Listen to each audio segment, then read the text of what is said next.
используют автобусы, яхты как.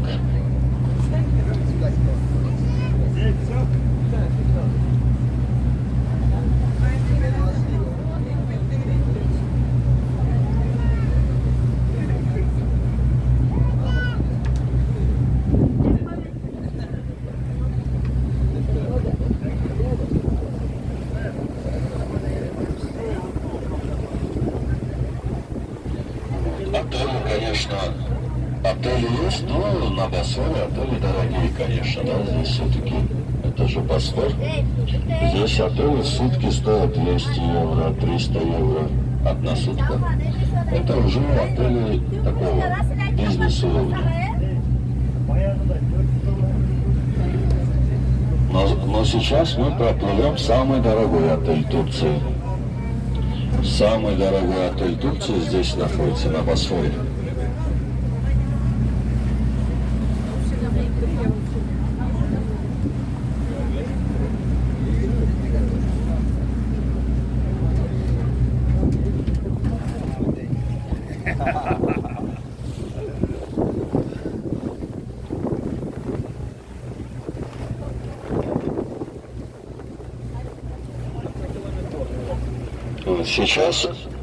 Сейчас мы проплывем третий дворец, султанский. Третий дворец построил 31-й султан Абдул-Азиз. Он отказался жить в Долмабахче, который проплыли, он хотел для себя.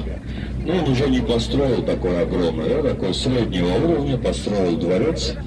Вот это с левой стороны, Чиран называется, Чиран. И здесь прожил 31-й султан. А сегодня это не музей. Сегодня оно государство сдает под аренду.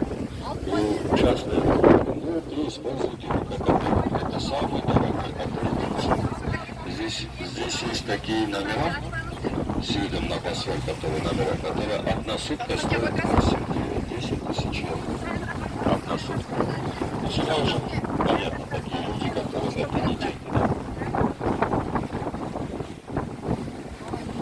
Сюда также отель, который уезжал назад. Это самый дорогой отель Турции считается. Такие как Абрамовичи, бизнесмены в этом отеле остаются. А вот этот рядом отель, это уже современный отель, но уже недорогой, потому что современный. Здесь одна сутка стоит 150, 200, 250 евро. Чиран это уже, конечно, историческое здание. Впереди вот открывается красивый вид на первый мост. На Босфоре.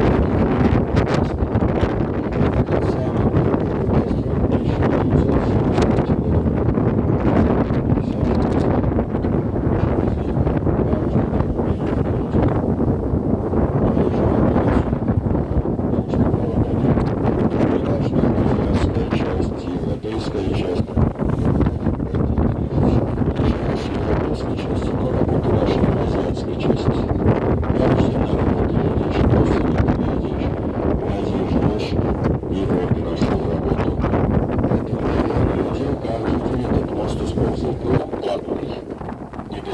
Платный мост, но люди используют, что делать.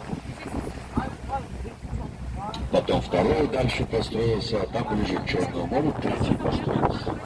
Третий мост — это хотя бы два моста, потому что они не хватали. Население растет, город растет. Еще два моста таких хотят.